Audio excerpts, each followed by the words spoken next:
Hey everybody, this is Jason Whitney with Three Believes Wellness Program. We come to you every single week, and I want to make sure that you're hearing my signal because you'll see that I'm by myself today. I don't have my co-host here with me. Callie has gone, unfortunately, to a funeral. So we'll have to dismiss her from the activities of today, and our prayers and thoughts going out to the family would be great. So again, Callie's not here today. She's had an uncle that passed away on Friday. And before we get into our program for today, I want to talk about, why she's going to a funeral. Why did her uncle die? Now, her uncle really wasn't that old. He's 72 years old, was not in great health. He had unfortunately suffered from, several issues. One of them is diabetes, type 2 diabetes. And remember, there's a vast difference between type 1 and type 2. Type 2 is an elective lifestyle disease. You get it because you're not living so healthy, not making good health choices. And he had some other issues. That he was overweight, more obese, in fact. Now, do you remember how much weight you need to be overweight to be classified obese? It's only 30 pounds. It's really not that much. Most people that are overweight in the country are at least 30 pounds overweight. So let me rephrase that. That's not necessarily true. They're not all obese. Almost 50% those that are overweight fall into that range. So let's talk about before he passed away about 6 months ago. His doctor said, look, I've been telling you for years, you got to get this under control. You got to take your medication. You got to get your lifestyle in order. And if you don't, some things are going to happen. Your feet are not doing very well. They're not getting the proper circulation that they need. And so he warned him that he might be missing some toes because we're going to have to amputate them because they're dying. They're rotting right on your body. And some time went on, and he was a little stubborn with taking his medication, eating the right types of food, getting up and moving around a little bit. And one day he had to go in, had some infection, and it spread, and he had to have his leg removed, not just a couple of toes. A terrible thing to experience. And his recovery was slower than normal. He did not feel real well, and it was not a great. He didn't recover the way that he should, or that you'd hope for, and it just got worse. And then finally, he just passed away from. They didn't do an autopsy, but from an aneurysm, a stroke. And these are all symptoms of metabolic syndrome and chronic issues. And the sad news is folks, I got to tell you, you do not want to have type 2 diabetes. It is an elective choice. It is by what you eat.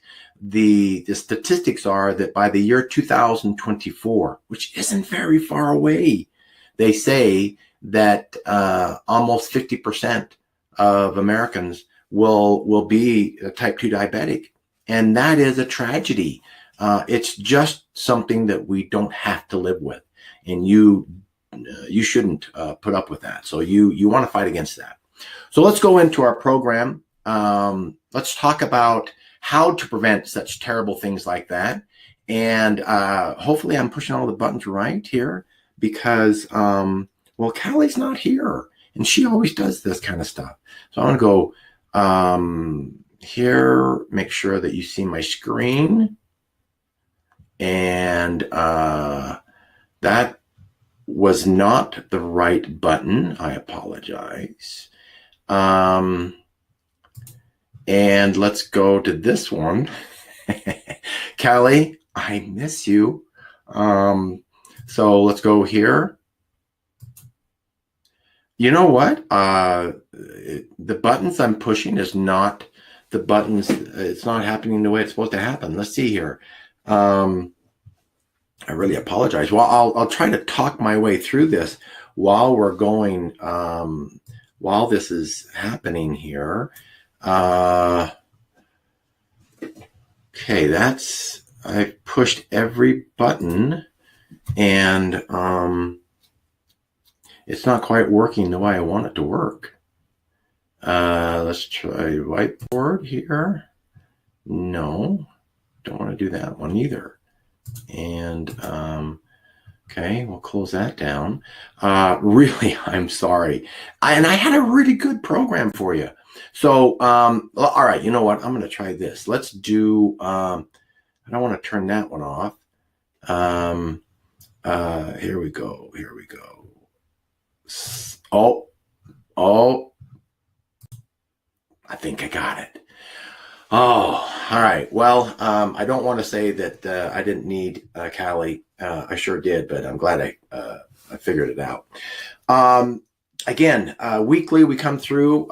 We do this presentation that is a wellness program. It's not just about one or two issues. It's about all the things that have to do with our health.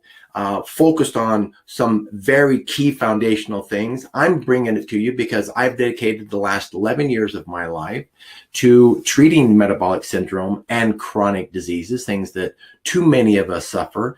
I'm a food scientist. I specialize in the treatment of chronic disease and metabolic syndrome, and I help doctors with formulations of foods and ingredients so that they can give their patients an alternative to medication and to surgery. And so they take on our products, supply them right to their patients so they don't have to take medications. They don't have to have their limbs removed because the disease has gone rampant. And then what we've done, we've made this available to you, the same programs that we give the doctors. And we started with doctors because too many of our people are sick. Just these statistics here prove that we are in a serious health crisis. Over 79% of our Americans are overweight. 37% have high cholesterol. Almost half of our population have high blood pressure. 15% are diabetic. Up to 32% have fatty liver disease. I just read a report the other day that 32%, oddly the same as fatty liver, are insulin resistant. 32% of our population, doesn't matter if you're overweight, you're taking medication, 32% are insulin resistant, and that's terrible because that's just one of the precursors of how all of this sad health risks start. And you don't need to look at statistics to see and to prove that you have neighbors. You have. Thank you, Michael. Let me know. I know I'm being seen now. Thank you. Our neighbors are getting sick. Our neighbors are overweight. Our family members have high blood pressure.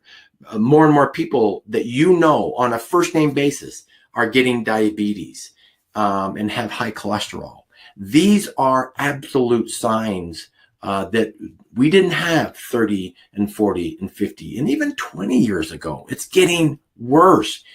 And thankfully, we can do something about it. Medication is not the answer, right? It's a tool to help manage it. And if you're on medication for these issues, don't stop. Excuse me, don't stop taking it, but have your goal be to stop taking it as you change your lifestyle. Work with your doctor. If they're the ones that prescribe it, tell them, I want to get off my medication. What do I need to do? And they'll say, well, you need to get your biomarkers lower. You need to lower your insulin levels. You need to be more insulin sensitive. And that's what our program does. That's what exactly it's designed to do. And the secret to that is the ratio of your foods, how much fat, proteins, and carbohydrates you're taking of your total caloric count. This is the rate here that you see on the screen of what most Americans are.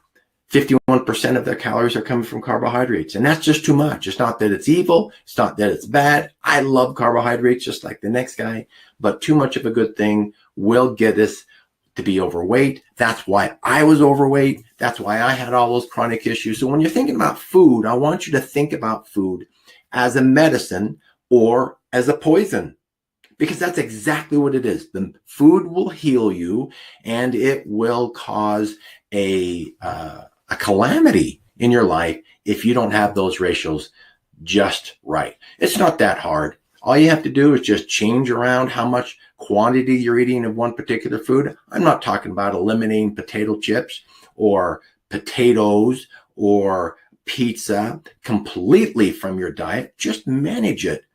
You might have to eliminate those things for a short period of time if you've let yourself go too far. And that's what our program helps with doing as well. It's really not that hard. I had great success. I've coached thousands of people myself and seen tens of thousands of people that our doctors have coached with the same results. It's more important than exercise, as important as exercise is. You know that Callie and I are exercising all the time, and it's more important than supplements. And I talked to you about supplements. I've told you about the importance of all these magical ingredients that we put in our CMR shake. As important as those things are, they even are less important than your ratio. How many calories you're getting from each of those macronutrient groups, the proteins, fats, and the carbohydrates. So simple information is you change your FPC, your fat, proteins, and carb ratio, and you will literally change your life. So it happened to me. I was 280 pounds. Now I'm a bigger guy, but I wasn't supposed to be that big. I mean, I'm 6'1". I wrestled 191.5 in college and played a little bit of football in college. And but 280 pounds is a little too heavy for me. Now that was 11 years ago. I had over 10 chronic issues, but I started following the program that we talked to you about, following these things that I'm going to tell you about today. And I lost it without exercise, because I know that most people wouldn't exercise until they start feeling better. And I did it in 12 weeks, 78 pounds in 12 weeks. I lost all of my biomarkers that were in the negative and have kept it off for over a decade. So last week we've been talking about intermittent fasting, and I wanted to talk about intermittent fasting is great. You've heard me say that it's a wonderful tool. And so the next question is because, you know, if a little is awesome, then a lot is even better, right? So some of you may be asking, and I was asking when I first started doing fasting, intermittent fasting, should I fast every day? I mean, like, should I fast from Monday to Monday every single day? Now, there's different types of fasting, of course. Like if we're doing a 24-hour fast, well, you can't do a 24-hour fast every day because, well, you won't be eating anything. Now, we can do extended fast, and I've told you I've done extended fast. My longest so far is 23 days with just drinking water and taking some supplements like trace minerals. And we're okay to do that under controlled situations. I'm not suggesting that you do that. Don't do that right now. You got to work yourself up to that. But I'm talking about fasting intermittently every day. And that's what's typically known as the 16-8 ratio fast. And that's basically where you're fasting for 16 hours and then you eat in an 8-hour window. For example, let's say you don't eat anything past 8 o'clock at night. Okay, so 8 o'clock in the PM, you stop eating, and then you don't eat anything, which is fine, right? Then you go to bed, and you can drink water, and then you fast until noon the next day, right? So you skip breakfast, don't eat any snacks, and then at noon the next day, you have your regular food that you would have if you weren't fasting, as far as total caloric intake, the total amount of food. You just eat it from noon to 8 o'clock PM, right? That is the 16-8 ratio, fasting 16 hours, eating 8 hours intermittent fasting. Now, the question is, there's great benefits to doing that. That's the diet, intermittent fasting, that I do most of the time. All right. So when I'm not doing these crazy every other day fast or 1 week fast or 9-day fast, when I'm not doing those crazy things, this is the diet that I do regularly. So the question is, should I do it every single day?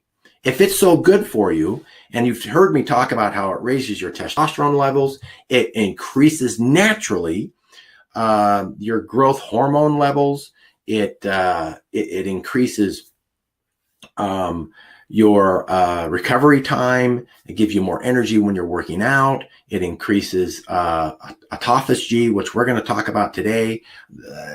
Those are all great things, but should we do it every single day of the week?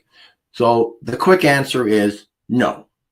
No, you can't. You shouldn't. And I'm going to talk to you about why you can't fast and shouldn't fast every day. Now, the University of Virginia School of Medicine did a study, and you know that I'm always talking about studies, and I like referencing studies so that you know that I'm not making this stuff up or getting this off of, Facebook as far as my source of information. And they came up and said, don't fast every day. It's not a good thing to do. And the reason why is, after a period of time of you fasting every day, even in 16-8 intermittent fast, okay, like I had described, stop eating at 8 and you fast until noon the next day, and then you eat all those food. The reason why is, after a period of time of doing that, your cortisol levels will go up. Now, remember, cortisol is a hormone. It's called the fight and flight hormone. Now, it gets a lot of bad rap, and it's one of those hormones that's kind of like insulin. Insulin gets a lot of bad rap, but we have to have some insulin in our body. We just get too much of it. For most Americans, cortisol is one. It's very vital. It's important for cellular regeneration, for muscle building, but also too much of a good thing is not a good thing. And so what's going to happen is your cortisol levels are actually going to peak and get higher by up to 50% if you continue to fast every single day on a 16-8 ratio. That's one thing. They also found that your mineral levels will drop, because most people will not supplement themselves when they wake up in the morning, they're fasting, right? And then they go till noon, they're not supplementing themselves with minerals. And when that happens, you're going to dump at least your water retentive minerals. Now, which ones are those? If you look on the chart, your water retentive ones is first your sodium, potassium, skip phosphorus, go to magnesium. That's another one. Calcium is the fourth one in there that will deplete the fastest. And that's because you've changed from insulin predominance when you're fasting, because that's also a ketogenic lifestyle. You're in ketosis, and you have ketones instead of glucose. You have lower insulin or no insulin, and it's replaced with glucagon. And glucagon's telling your kidneys all day long, when you're in that state, every time they urinate, every time they go to the bathroom, I want you to dump all those water retentive minerals. And that's just the body chemistry. And so you got to resupplement yourself with that, not to have this happen. Now, if you're on the CMR, when you have that meal at noon, then you're fine, because I'm giving you 100% of those amounts, except for the sodium. You got to take your hydrate pill, okay? Except for the sodium, I'm giving you all the minerals that you need, okay? So you don't have to take it in the morning unless you're working out, right? If you're working out and you're really pushing it hard, I'll take an extra electrolyte or hydrate in the morning, or a big old thing of water. Some of you might be really sensitive to that. If you get an upset stomach, then take it with a binder. And a binder can be magnesium. A binder can be calcium, all right? That will just help kind of dilute it from upsetting your stomach when it's empty, okay? And so this study also found that your stomach acids will drop. Now, part of that is not just the stomach acid will drop as you're continually fasting day after day after day, it will rebuild itself back up when you go to eat, but then it just has kind of a cascading event or a cascading effect over several days in a row. And your microbiome will deplete. And that's why we need to replenish that with the foods that we're eating when we're eating in that 8-hour window. All right. And the last is your basal metabolic rate. Now that's your BMR. Now, just simply without getting too sciencey, what is that? Well, that's your metabolism. All right. Now, your metabolism's linked to a lot of things. One of the things it's linked to is your muscle mass. If you're losing muscle mass, your metabolic rate, your basal metabolic rate's gonna go down, right? In this case, just eating the same amounts of food and caloric value is going to change over time. Your BMR is going to drop if you do that every day, because your body is a very intelligent mechanism. For example, you'll see here in this chart, the guy here on the left has 33% body fat. He weighs 158 pounds. The guy on the right weighs 158 pounds. They weigh exactly the same age, the same height. They eat about the same amount of food. All right. I mean, the same types of food. The guy on the left is eating 1,500 calories, almost 1,600 calories a day. The guy on the right is eating 1,200 calories, a pretty significant decrease. And yet his body fat percentage is higher. It's 45%, 33, 45. Now, this is an example. It's a study of a long term. That's just the person's metabolic rate, the MBR or BMR on the right is lower than the guy on the left. And so that's why long-term intermittent fasting is not healthy. Okay. You'll lose and lower your basal metabolic rate. That's also a signal of how many calories, how many fat calories are you able to burn when you're in fat burning mode is directly connected to your BMR. If it's high, you can burn a lot. If it's low, well, you're going to struggle, right? So you want to watch for that. So the study found out that the maximum time frame is 5 to 6 days. That's it. Don't go longer than that. So what I do is I'll go on the weekend, and that's perfect for me because I love breakfast so much. I'll eat, get up, make the kids breakfast. We'll make scrambled eggs and we'll throw some 3-believe pancakes in there, and we'll just have a big old feast. And I'll do that first thing in the morning. And then I'll eat my lunch. I might have some snack food from breakfast to lunch. Usually what's happened when I start my meal so early, I'm hungry sooner. And that's normal. That's just a normal thing that your body does. And I'll do that for 2 days. That tells the body, cortisol levels are saying, okay, this is not something I need to worry about. He's feeding me. He's taking care of me. I'm not only am I getting the same amount of calories I was getting in the other days, or in my intermittent fasting day, but I'm getting it throughout the day.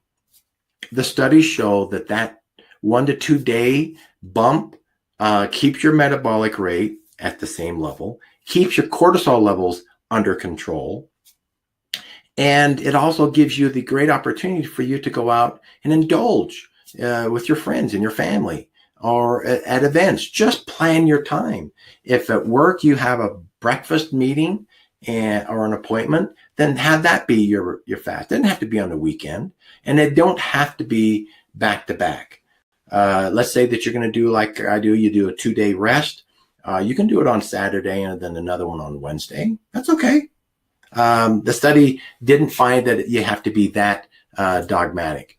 And so the next question I want to talk about, and remember, if you have any questions, just type it into the question bar, and I'll make sure that I answer that in this program. So does fasting really matter that much? I mean, really, can I have that much of effect? If I'm eating the same amount of calories, just say that you're eating 2,000 calories a day, and I just stop eating at 8 o'clock, and then I start eating again at noon the next morning or noon the next day.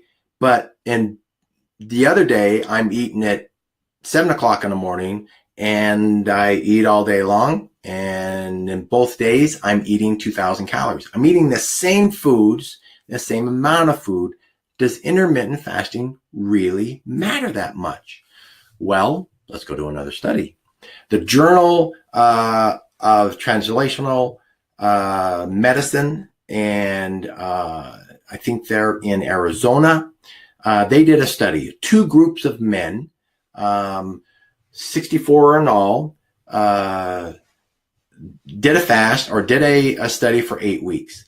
And the whole study was based on a 16-hour fast and an 8-hour fast. Now, the 16-hour fast, they had 3 meals a day. They ate at 1 o'clock, 4 o'clock, and 8 p.m. Okay, so they ate 3 meals.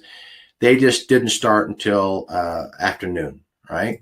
The next group, they ate just like normal people. They woke up, ate at 8 o'clock in the morning. They ate at 1 o'clock in the afternoon, and then they ate at 8 p.m. So you can see the differences of the time frames that they're eating. But the study, this is one unique thing about this study I love. They ate exactly the same food. They were supervised. They served them the food, so it was exactly the same amount and the same type of food. Critical, okay? And they worked them out 3 times a week. So they did resistance training, right? So they did bands and weightlifting. It was supervised, and this is a great study. They made them only work out at 4 to 8 p.m. They couldn't work out in the morning. So they had to, if they were, they just have to change their schedule. So, and it was all supervised. So they pushed them all to the same level of intensity, right? Great study, all right? So the question being, does it really matter fasting when those things are all compared and all things being equal? Well, this is what their findings were.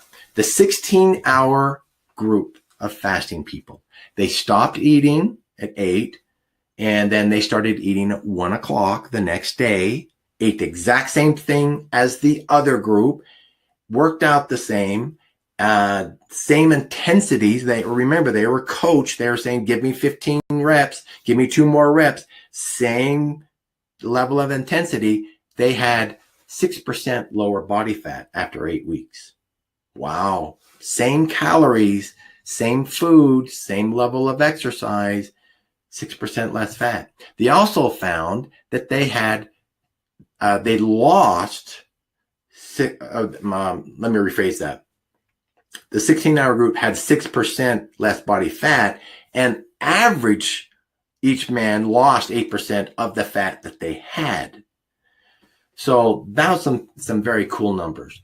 The group of the 16-hour fast had lower triglyceride levels than the 8-hour group. Why is this? How can this be? I mean, it can't be that just intermittent fasting changing when we're eating the foods makes a difference. It does to our body. This study really points out that importance. And so, folks, try the fasting. Just try it. If you haven't done it yet, then can I suggest that just do it one day this week. Just try it out one day. You're going to be more hungry than normal. Your body's going to say, hey, I'm normally eating at this period of time. Or maybe you're not eating in the morning, you're eating at 10 o'clock. All right. Or you're getting a muffin at 9:30. Just try it one day. And then the next week, try it for 2 days a week. Just do it on Monday and do it on Thursday. Then move up to 3 days a week. Do it every other day. And you'll see that the improvements. I'm going to tell you some more reasons of why this is so important. Because this doctor, I hope I don't butcher his name too bad, Dr. Yoshinori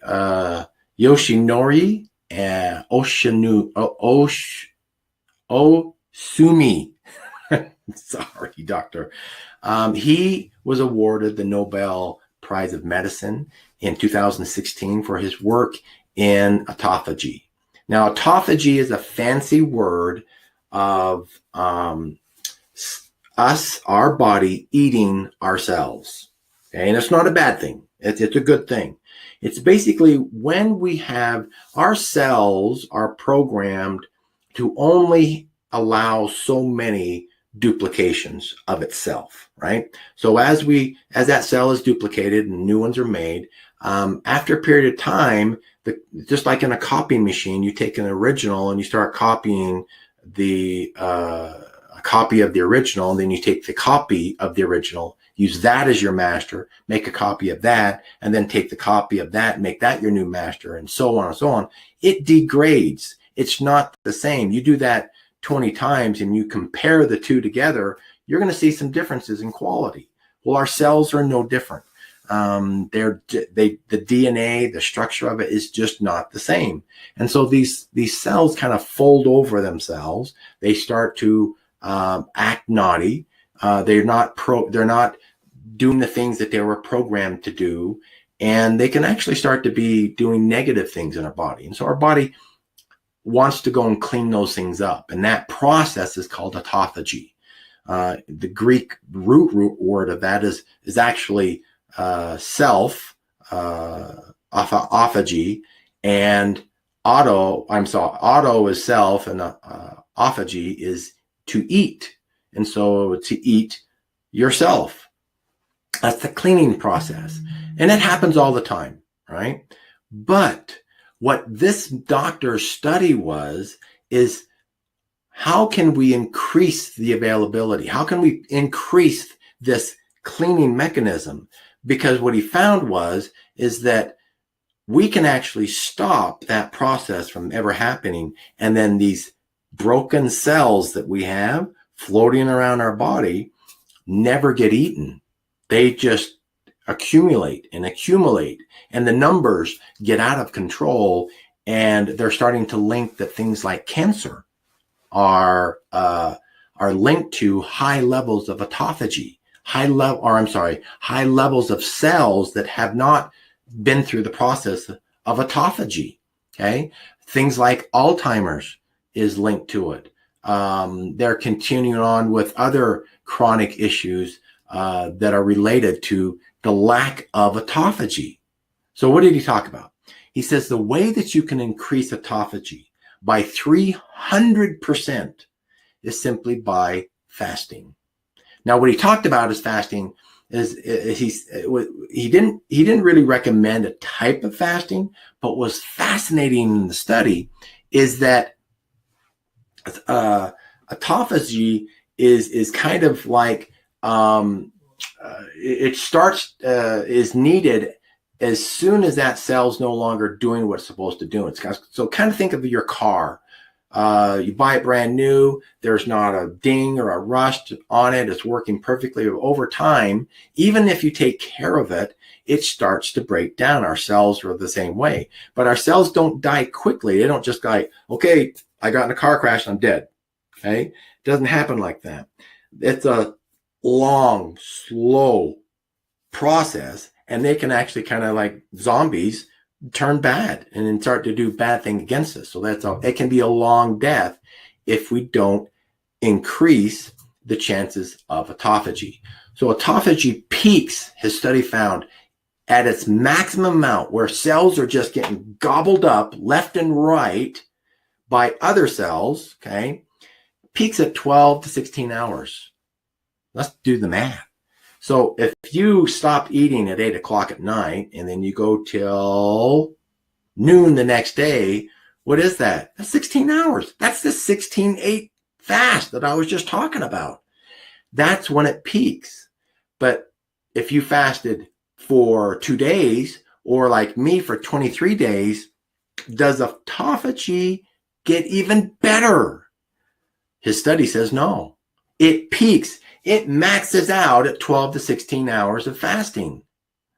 So don't fast more if you think that you want to clean up a bunch of cells, because it's not going to do any good. It actually decreases, starts to lower after that 16-hour mark.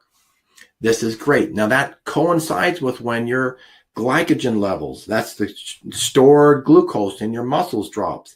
That's also the key of how you get into ketosis. So isn't it interesting how autophagy, eating these naughty cells, peaks at the same time that you're just entering the peak state of ketosis? Pretty cool.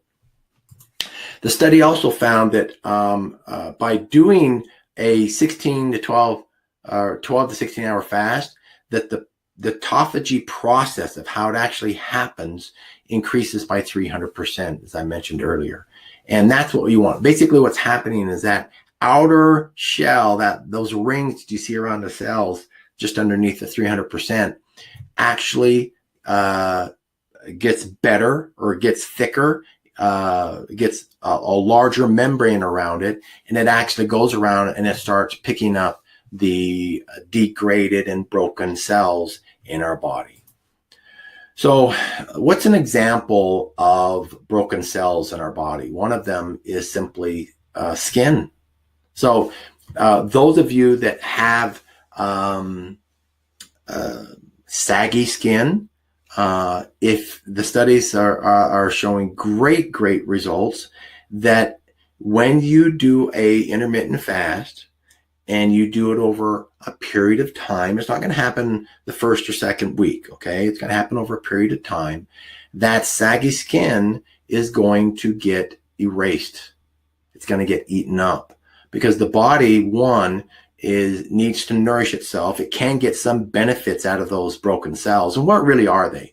Those cells are proteins, okay? They're proteins that have gone rogue. Skin is a protein. The sagging skin are just proteins that have lost their elasticity. They've lost their collagen. And so let's go clean them up. And a 16-8 fast is a perfect way to do it. And here's an example of I think this was over 3 years, pretty severe changes. Person lost a lot of weight, was morbidly obese, the skin got stretched out, is what most people's example is that it got stretched. Well, it's not going to stretch back. Well, it's really not as much as stretching back. It's just that there's excess skin there. There's cells there that are no longer useful, and the body won't eat them unless you put it into a state where it needs to eat it, where it needs to consume it. And autophagy is that process that does that. Intermittent fasting will accomplish that task for you. And so there's the reasons why fasting matters. Eating the same amount of calories a day, and when you eat it, it matters. You've heard me talk about the type of foods that you're consuming. 2,000 calories of this or 2,000 calories of something that's lower carb and higher omega fats. It really matters. And it helps with cleaning up rogue cells that are linked to some of the nastiest diseases that we have, like Alzheimer's and cancer, and saggy skin, which isn't going to kill us, but, wouldn't we rather have it gone rather than have it there if there's an easy solution? So I'm sorry that Callie's not here, because I know most of you like her program that normally should come right in and just pick up how you can apply some of these things in your daily life. But you'll have to just deal with me today. I appreciate your time.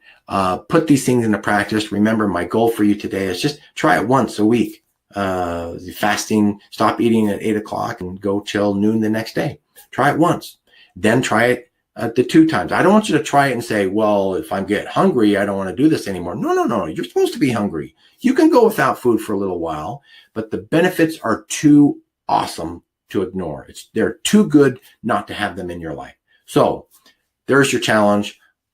Send me your emails to support@3believe.com. I want to hear your experiences. If you have any questions, feel free to ask them, and I'll be giving you more information about fasting and the different techniques and different benefits from it.